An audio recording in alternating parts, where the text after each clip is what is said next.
gambarnya Christian Christmas. Christian artinya Kristus, Christian artinya Kristus kecil, dan Christmas itu memang di dalam bahasa kita Natal, tapi sebetulnya adalah Misa Kristus ya, Misa Kristus, Mass, Christ Mass ya, Christmas. Jadi kalau namanya Misa Kristus, Christmas, itu harusnya ada Kristusnya. Jadi kalau ada Christmas yang tidak ada Kristusnya, nah ini aneh ya. Tetapi faktanya saat ini ya, banyak sekali Christmas yang without Christ ya, without Christ. Kenapa? Karena Kristus ini adalah hal yang spesial ya. Bagi orang Kristen spesial, dan bagi orang yang bukan Kristen, yang tidak percaya Kristus tapi kepingin merayakan Natal, maka mulai memikir, loh buat apa Christ-nya ini ya? Padahal kalau kita merayakan Natal tanpa Christ, tanpa Kristus, apa artinya buat kita? What is the meaning? Ya, apa artinya buat kita semua? Nggak ada artinya ya. Nah, dari awal sebetulnya Kristus lahir, bangkit, disalibkan, bangkit, semuanya itu sudah dinubuatkan oleh Allah melalui Kejadian 3 ayat 15 ya. Kejadian 3 ayat 15 nanti baca. Dan kemudian diperkuat lagi dengan ayat-ayat nubuat-nubuat sampai dengan Mazmur itu juga ngomong tentang penyaliban. Itu 1000 tahun sebelum Yesus lahir. Yesaya 9 ayat 6 ini sekitar 700 tahun sebelum Yesus lahir ya. Yesaya 9 ayat 6 saya ajak untuk kita baca. 1, 2, 3. Sebab seorang anak telah lahir untuk kita, seorang putra telah diberikan untuk kita. Lambang pemerintahan ada di atas baunya, dan namanya disebutkan orang Penasehat Ajaib, Allah yang perkasa, Bapa yang kekal, Raja damai. Siapa dia? Yesus Kristus yang lahir, seorang anak telah lahir. Anak yang lahir ini itu dinamakan Penasehat Ajaib, Allah yang perkasa, El Gibor ya, Bapa yang kekal. Bayang, ini anak tapi gelarnya adalah Bapa yang kekal ya. Kontras sekali ya. Anak yang lahir tapi gelarnya adalah Bapa yang kekal ya. Dikatakan Raja Damai, mestinya Pangeran Damai ya. Prince of Peace ya, Prince of Shalom itu Prince of Peace ya, Pangeran Perdamaian ya. Ini sini. Siapa itu? Anak ini. Dan ini ditulis kapan? 700 tahun sebelum Yesus lahir. Itu sudah lama sekali. Jadi kalau ceritanya ibu menggendong seorang anak, itu sudah zamannya 700 tahun sebelum Masehi, sudah ada beritanya di Alkitab, di kitab nabi-nabi di Perjanjian Lama ya, sudah ada ya. Tidak ada istilahnya berita ini baru gitu, enggak ya, sudah lama sekali ya. Yohanes 3 ayat 16 ini ayat yang cukup terkenal karena yang nulis adalah Yohanes, orang Yahudi yang nama Yahudinya adalah Yohanan. Yohanan artinya adalah anugerah, kasih karunia Allah ya, Yohanan. Dan Yohanes ini, murid Yesus ini, menuliskan satu pernyataan di mana Injil Yohanes adalah Injil yang ditulis paling akhir dari keempat Injil ya. Ngomong apa di sini? Ayat ini harusnya kita bisa hafal. 1, 2, 3. Karena begitu besar kasih Allah akan dunia ini, sehingga ia telah mengaruniakan anaknya yang tunggal, supaya setiap orang yang percaya kepadanya tidak binasa, melainkan beroleh hidup yang kekal. Ini pernyataan tentang Tuhan Yesus Kristus. Seluruh Perjanjian Lama dan Baru komplit sekitar tahun 200 sesudah Masehi. Perjanjian Lama sekitar 200 sebelum Masehi. Perjanjian Baru digabung ke Perjanjian Lama juga, tapi waktu 200 itu belum gabung, masih terpisah-pisah, tetapi sudah komplit 200 sesudah Masehi. Jadi kalau ada suatu berita yang muncul sesudah 200 Masehi tentang Kristus yang berbeda, maka itu bisa dinyatakan itu hal yang salah ya.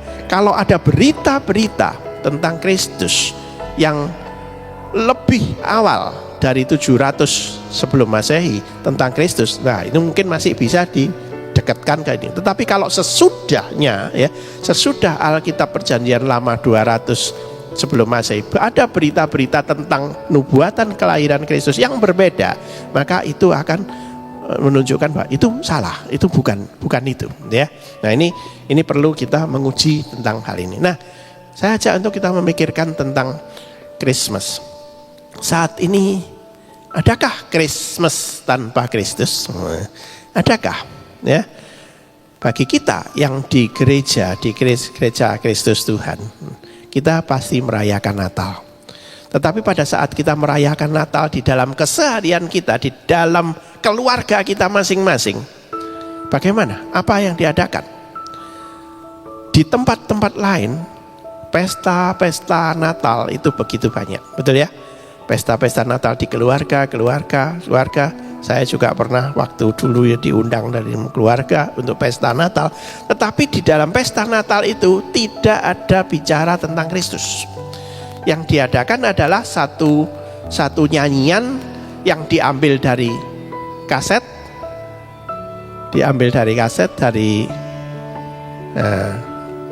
ya, terus makan, terus pesta pora, terus ada dansanya, terus, nah ya, cuma gitu. Lah, ini Natal, pesta Natal. Nah itu ada panggilan khusus, pesta Natal. Tetapi kok tidak ada Kristusnya, ya? Nah, pernahkah kita mengalami hal semacam itu, ya? Nah, di dalam hiasan-hiasan Natal, seringkali itu mengarah kepada hal-hal yang bukan Natal, ya? Kok bantermen, ya? Mistletoe, halo? Mistletoe itu adalah bentuk dekorasi yang seperti itu dimengerti sebagai pembawa keberuntungan, ya. Itu bentuk aslinya adalah tapal kuda, tapi dibentuk seperti bunga, ya, ya, pembawa keberuntungan. Jadi kalau ada mistletoe itu ditaruh di pintu atau ditaruh di ambang pintu atau ditaruh di mana, ya. Suami istri silahkan ada di bawahnya dan berciuman di bawah itu, ya. Katanya kalau berciuman di bawah mistletoe itu adalah satu tanda, satu permohonan untuk kelanggengan suami istri, ya. Nggak tahu besok Pak Sutri ada mistletoe-nya enggak ya? Nah, ya. Itu semua yang datang suruh ciuman di bawahnya itu, ya, tapal kuda itu, ya. Untuk kelanggengan. Dan juga kalau ditaruh di depan pintu rumah, kalau kita merayakan Natal di depan pintu rumah kita masing-masing, itu mengusir roh jahat. Nah, ya. Nah, satu tanda tanya, ini hiasan, dekorasi, ada Kristusnya enggak? Yang menolak roh jahat Kristusnya atau sesuatu atau dekoratif ini, ya. Nah, ini perlu kita pikirkan. Kalau kita melihat dekorasi ini di rumah, di toko, it's okay lah. Tapi kalau di gereja atau di rumah kita sebagai orang Kristen atau di rumah orang percaya, tanda tanya, untuk apa itu mistletoe? Kalau orangnya tidak ngerti, ya sudahlah, itu buat dekor, ya. Kalau sudah tahu ini, apakah kita masih lanjut? 25 Desember, apakah Yesus betul-betul lahir tanggal 25 Desember? Menurut perhitungan, betul tanggal 25 Desember, ya. 25 Desember tahun 4 sebelum Masehi, ya. Jadi kita aneh ya. Yesus itu Masehi Mesias tapi lahirnya 25 Desember 5 atau 4 sebelum Masehi, ya. Dan itu bisa dihitung dari pernyataan Alkitab, hitung mundur, dan itu akan ketahuan, ya. 25 Desember, ya. Itu persis hari Chanukah, ya. Chanukah di tahun itu, bulan Kislev, ya. 25 Kislev, ya, 25 Kislev tahun Yahudi. Itu bisa dihitung dan memang betul. Tetapi di masa-masa baru, 25 Desember ini justru dianggap hari keramat. Jadi kalau 25 Desember sampai tidak datang ke gereja, itu bisa sial pulangnya. Tahun-tahun berikutnya bisa sial.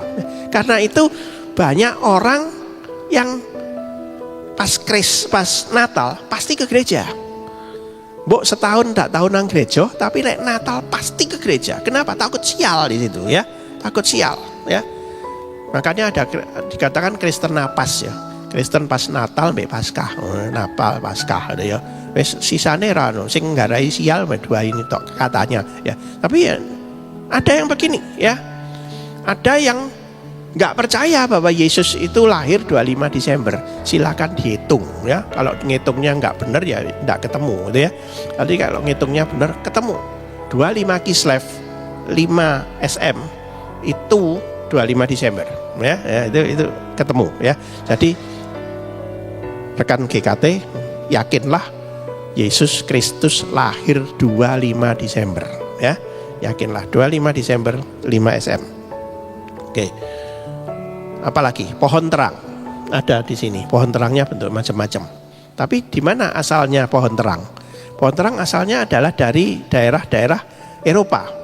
Itu pohon dihiasin sebagai terang untuk membawa keberuntungan. Itu penyembahan Dewi Februari juga ada. Jadi bulan Februari.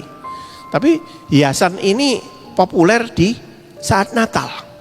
Jadi pohon Natal, pohon cemara yang dibegitukan, karena pohon cemara itu pohon yang walaupun masa salju tetap hijau, dikasih lampu-lampu, itu dikatakan itu membawa keberuntungan, mengusir nasib buruk.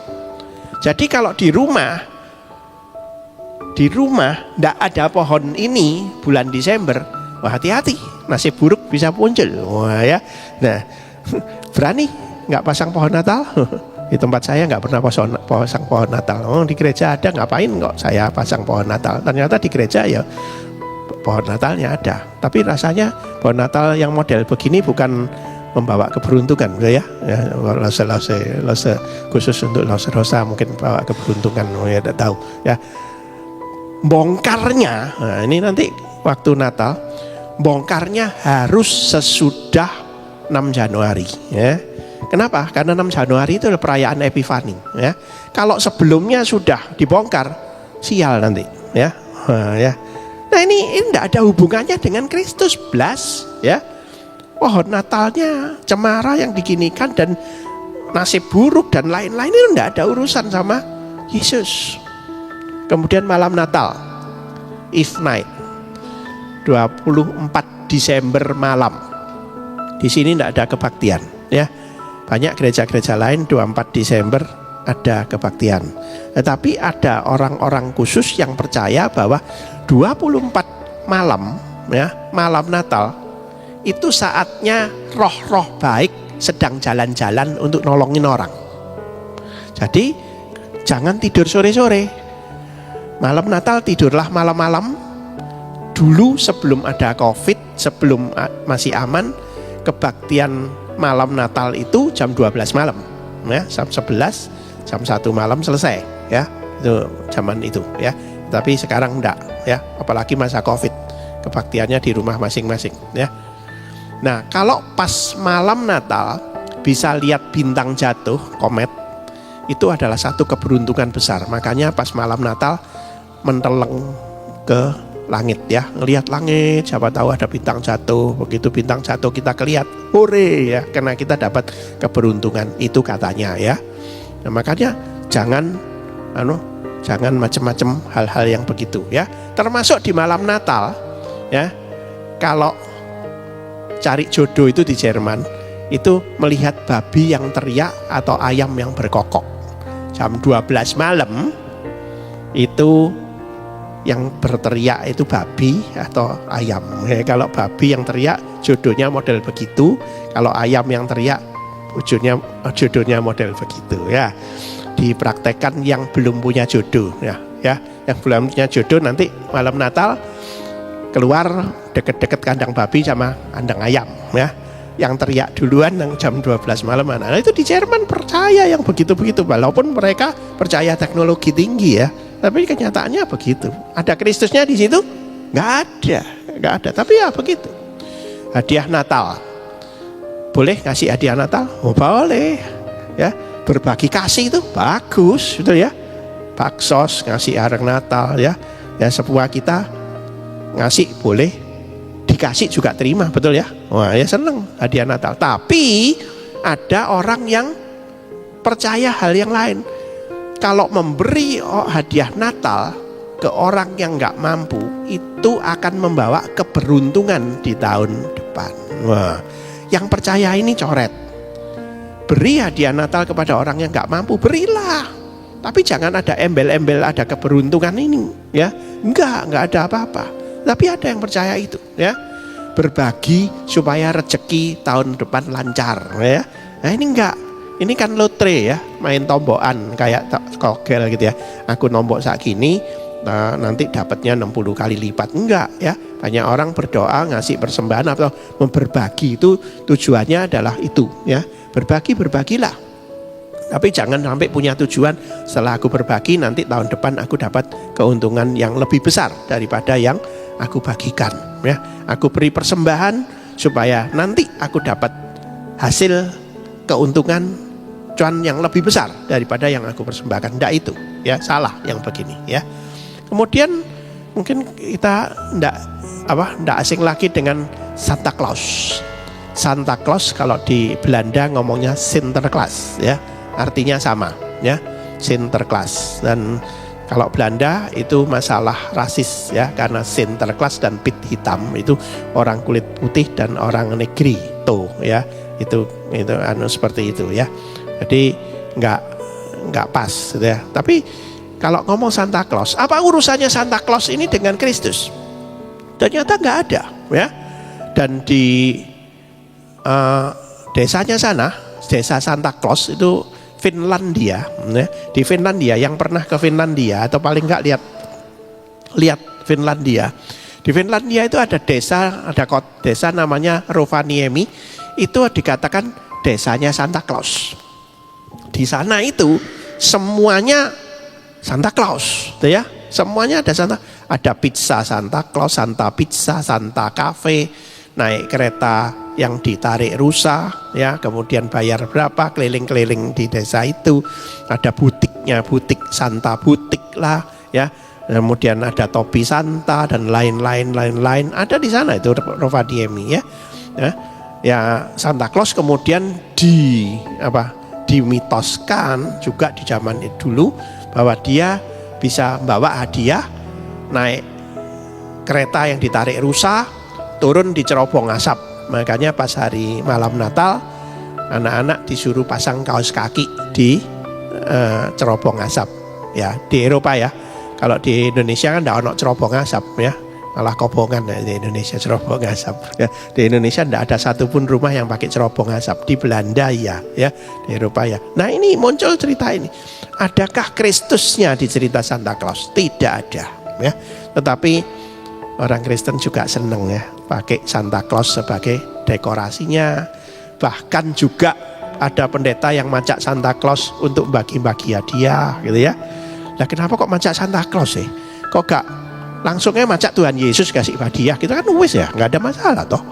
Kenapa harus macak Santa Claus, Sinterklaas untuk bagi hadiah? Naik keledai, naik kereta ditarik rusa dan lain-lain, ya. Pasti nggak pas, ya toh.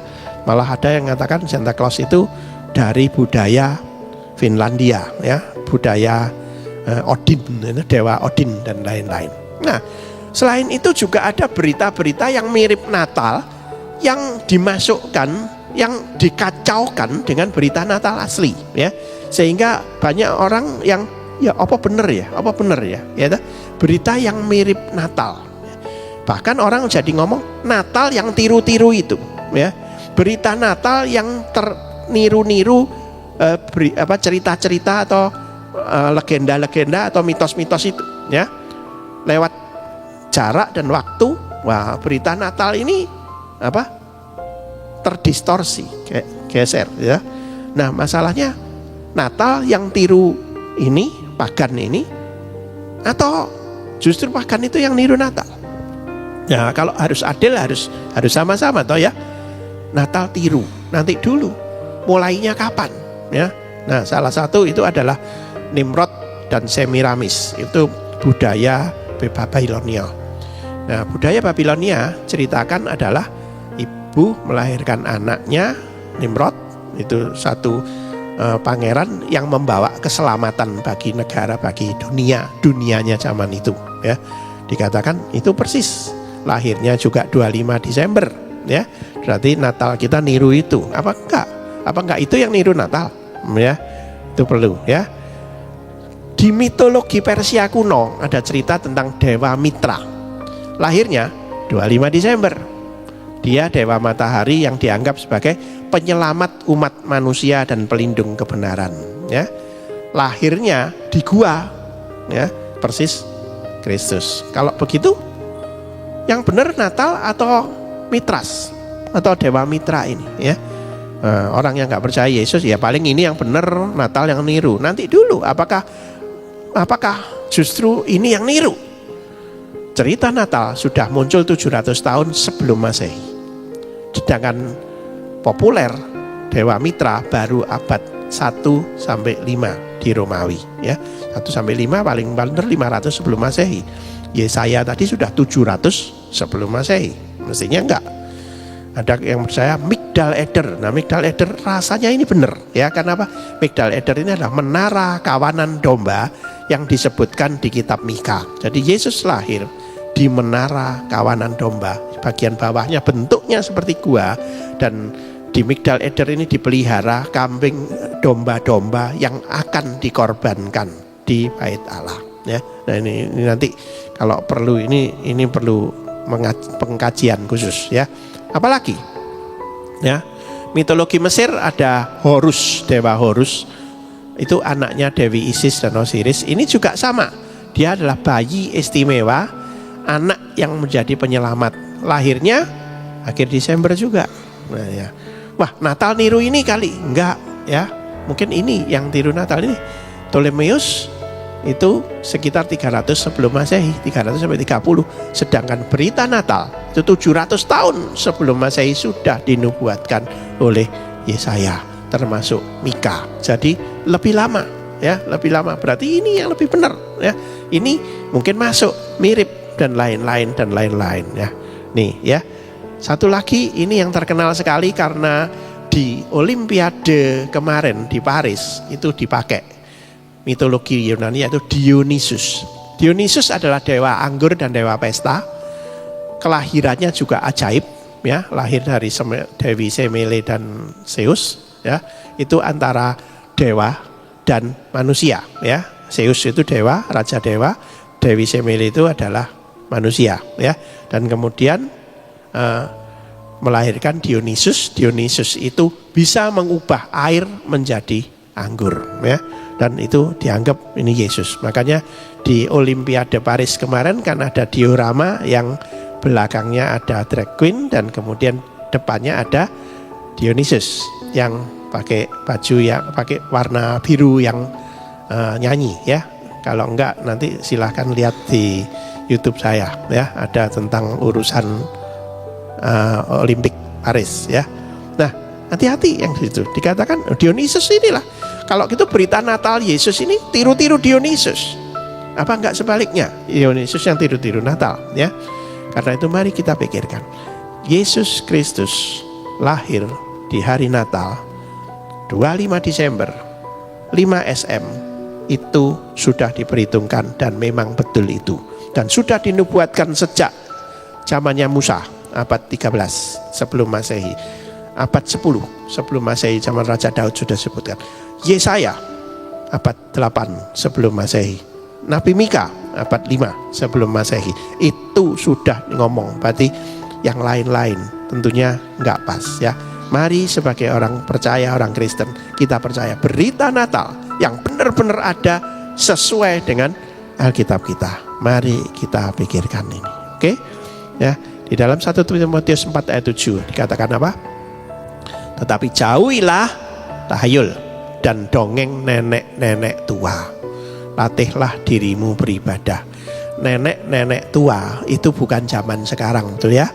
Nanti kasihan lansia-lansianya. Nenek-nenek tua yang dimaksud adalah nenek tua di zaman Timotius. Timotius itu sekitar sebelum tahun 100 sesudah Masehi, ya. Di zaman itu nenek-nenek tua tidak punya keyakinan, masih ada pagannya, ya, masih cerita macam-macam, ya. Tapi singkirkan, ya. Nenek-nenek tua sekarang kan sudah pinter, ya. Buka laptop, buka HP, sudah baca-baca, ya. Nenek tua yang baca, ya. Nenek tua yang nggak baca yang nggak tahu, ya. Nah, wis, ya, beda, ya. Nah ini, ya, jangan percaya hal-hal yang tahayul, ya, yang mitos-mitos. Kenapa? Karena hal-hal itu adalah hal yang nggak pas, ya, nggak pas.